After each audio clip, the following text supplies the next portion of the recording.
இராணுவ தளபதியும் பாகிஸ்தானுக்கென்று ஒரு ஆங்கில இராணுவ தளபதியும் 2 தளபதிகளுக்கும் பொதுவாக ஒரு ஆங்கில ஜெனரலும் இருந்தார்கள். இவர்கள் நேருவிடமோ ஜின்னாவிடமோ உத்தரவுகளை பெறாமல் நேரடியாக மவுண்ட் பேட்டன் பிரபுவிடம் மட்டும்தான் உத்தரவுகளை பெற்றார்கள்.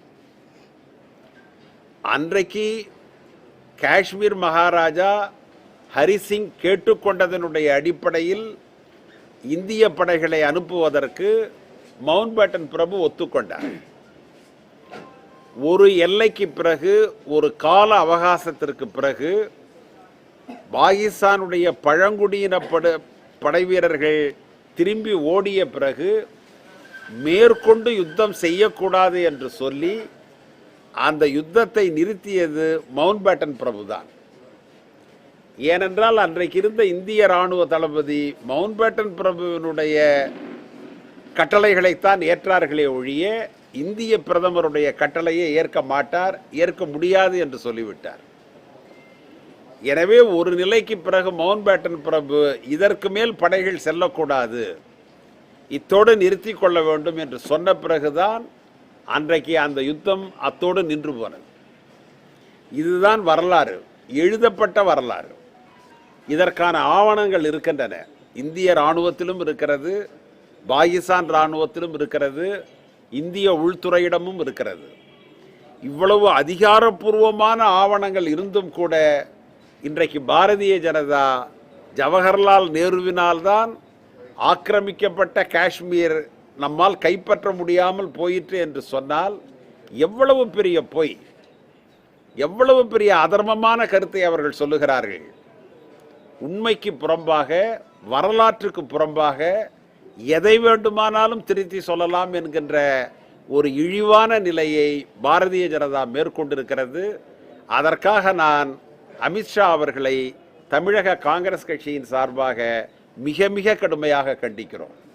உண்மைக்கு புறம்பாக பேசக்கூடாது, வரலாற்றை திருத்தி பேசக்கூடாது.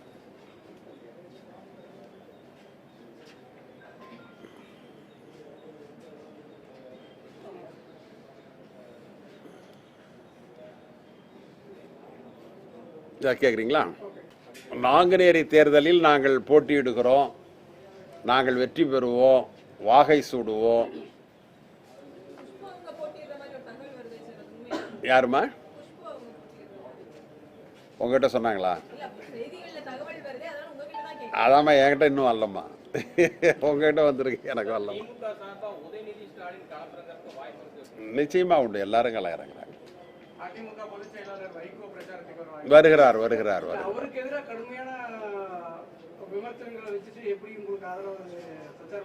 அவருக்கு எதிராக எந்த கடுமையான குற்றச்சாட்டையும் நாங்களும் வைக்கல, அவரும் வைக்கல. அரசியல் ரீதியாக அவர் ஒரு கருத்தை சொன்னார், நாங்கள் ஒரு கருத்து சொன்னோம். அரசியல் கட்சி இருப்பதே கருத்து சொல்வதற்காகத்தான், கருத்து சொல்லாமலா இருக்க முடியும். அதனால எங்களுக்குள்ளார பகை எதுவும் இல்லை, வேறுபாடுகள் எதுவும் இல்லை.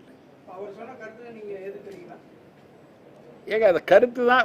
உங்கள் கருத்தை நான் ஏற்றுக்க முடியுமா? என் கருத்தை நீங்கள் ஏற்றுக்குவீங்களா?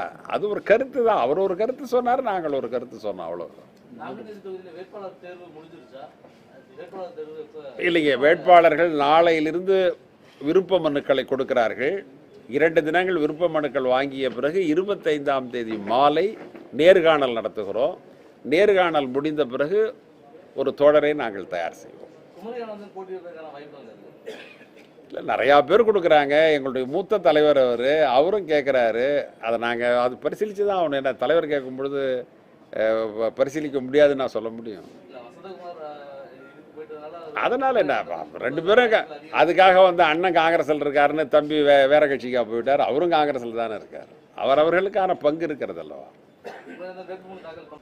பண்ணுவார்னு நான் நினைக்கிறேன்.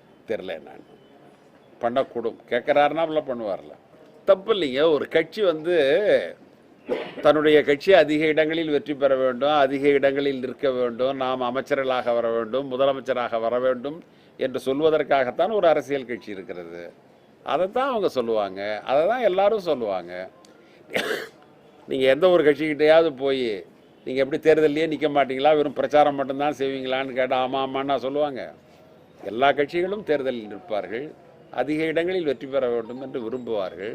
அதற்காகத்தான் அரசியல் கட்சியை வச்சுருக்கிறோம். அதனால் அவருடைய கருத்து அவங்க கட்சிக்கு பொருந்தும், அதை தப்பு இல்லையா. காங்கிரஸ் ஏன் அதை பற்றி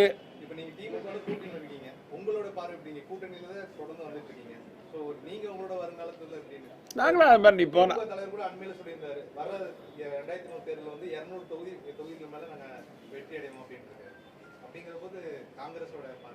இதில் பார்வை என்னங்க இருக்கு, அவங்க கட்சிக்கு அவங்க நிற்கிறாங்க, எங்கள் கட்சிக்கு நாங்கள் நிற்போம். எங்களுக்கு எங்கெங்கெல்லாம் வாய்ப்பு இருக்கோ அங்கெல்லாம் நாங்கள் நிற்போம், அவ்வளோதான். இதில் என்ன இருக்கு சார்? ஒரே கருத்துன்னு சொன்னால் தமிழ்நாட்டில் இவ்வளவு அரசியல் கட்சி வேண்டாங்க, ஒரே கட்சியோடு நிறுத்திக்கலாம். நிறைய கருத்துகள் இருக்கிறதுனால தான் நிறைய அரசியல் கட்சிகள் இருக்கு, அதனால தவறு இல்லையே. அதில் ஒத்த கருத்துடைய கட்சிகள் எல்லாம் ஒன்றாக சேர்ந்து ஒரு அணி அமைத்திருக்கிறோம், அப்படிதான்.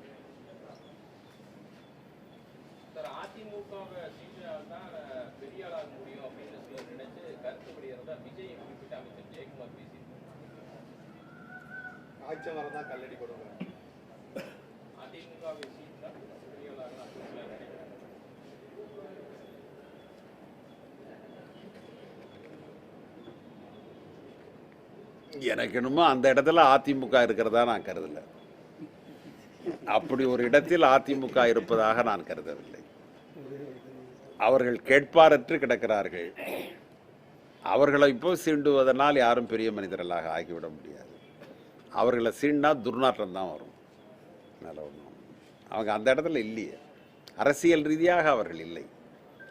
ஆட்சி அவர்களிடம் இருக்கிறது என்று சொல்லலாமே ஒழிய அதற்கான தரத்தோடு அவர்கள் இல்லை என்பது என்னுடைய கருத்து.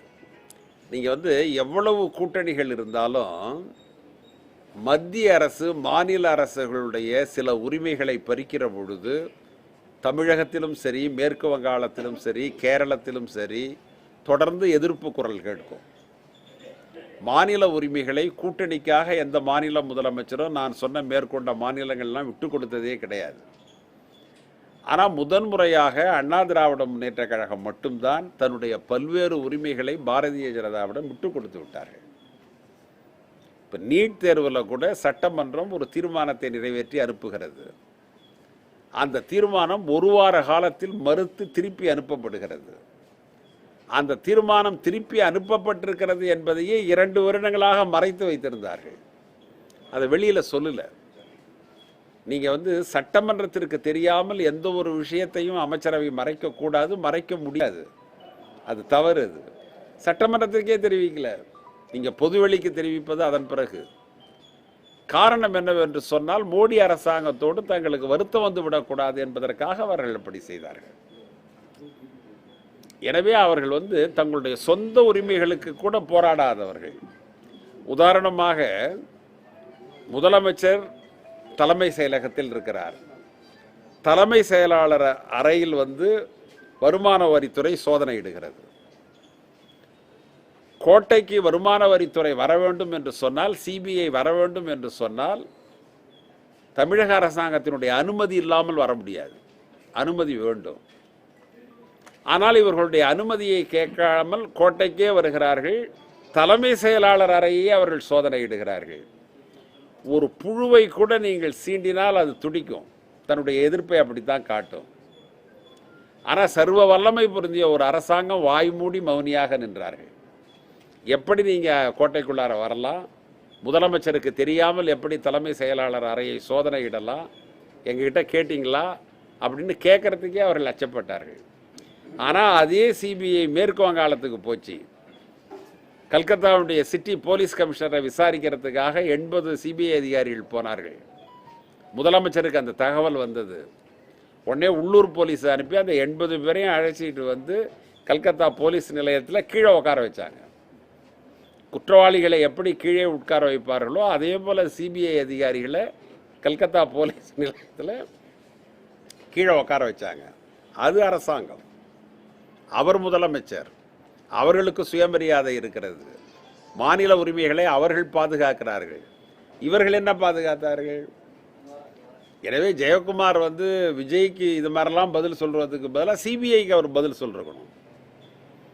சிபிஐ வந்த பொழுது அப்பொழுது அவர் கடுமையாக பேசியிருக்க வேண்டும். எப்படி எங்களை கேட்காம உள்ளார வந்தீங்கன்னு கேட்டிருக்கணும்.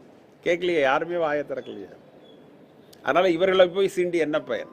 எந்த பயனும் இல்லை.